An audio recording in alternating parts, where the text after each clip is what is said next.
All right, the latest from Ukraine reports that Russia is focusing on taking control, trying to, of the Donbas region in eastern Ukraine, this area in the eastern part of the country, and they want to do it by next month. Joining me now, General Wesley Clark, CNN military analyst, former NATO Supreme Ally Commander.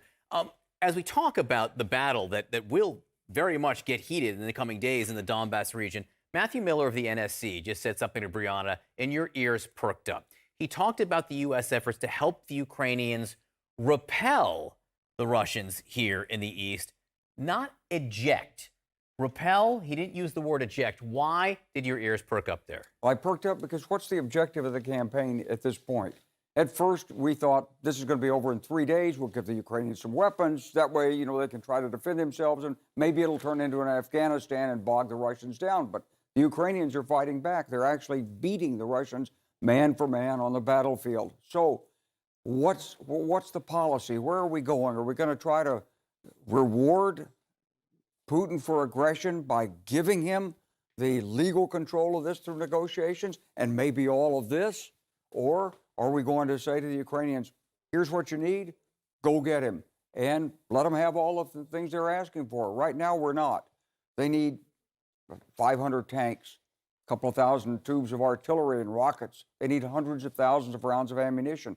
Our former Warsaw Pact, now NATO allies, Poland, Romania, Slovakia, they have that. We haven't actually told them to release it yet.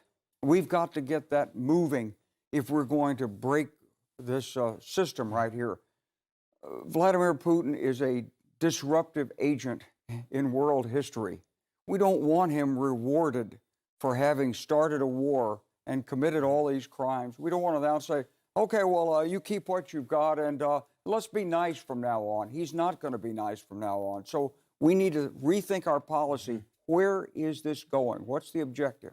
So if this war is now set in eastern Ukraine, in the Donbass, with the Russians trying to take it, maybe encircle the Ukrainians, how did the Ukrainians fight back here?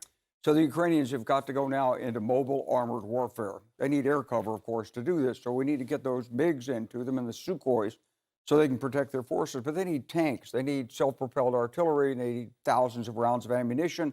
So when the Russians come down to try to encircle the Ukrainian forces are here. The Russians want to come up this way, seize the crossing, out this way, create a pocket, and then annihilate the forces that are in there. We've got to give the Ukrainians the ability to fight back. They've got to block the Russians here, block here, go back this way, retake this ground.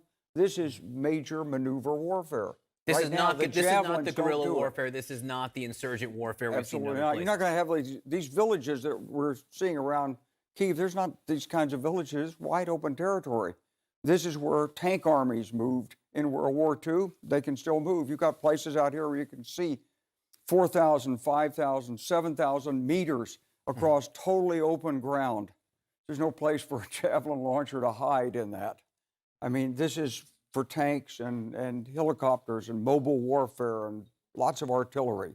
The supply will be key. General Wesley Clark, thank you for coming in and helping us understand this. The National Security Advisor Jake Sullivan saying today, Colonel, that Russia is revising its war aims and that the next phase of the invasion will focus on surrounding and overwhelming eastern Ukraine. How long and brutal could this next phase be? Well, Don, it could be fairly long and fairly brutal. What you are looking at here is displacement of forces. This is very interesting right now because all of this is light yellow. That means Ukrainian controlled.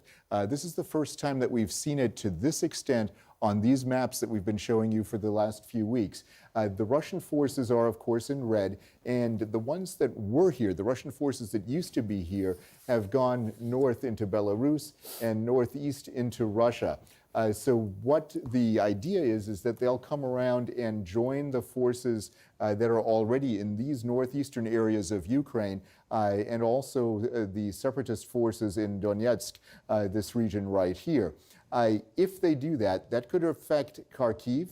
That could also affect, depending on how they disperse their forces, could also perhaps give impetus to the Russian forces in the south to go north into Dnipro. If they do that, if there's a junction of Russian forces at Dnipro, that could potentially cut off Ukrainian forces that are trying to protect the eastern flank of Ukraine. So this is a danger area for the Ukrainians right here, and that's something that the Ukrainians are going to have to be very careful of. They may want to execute a tactical withdrawal in order to minimize the risk to their own forces in this case. But it's a dangerous situation for them, and this is a potential that they might have to deal with. Yeah. When and how does this all end? Those are the questions. Thank you, Colonel.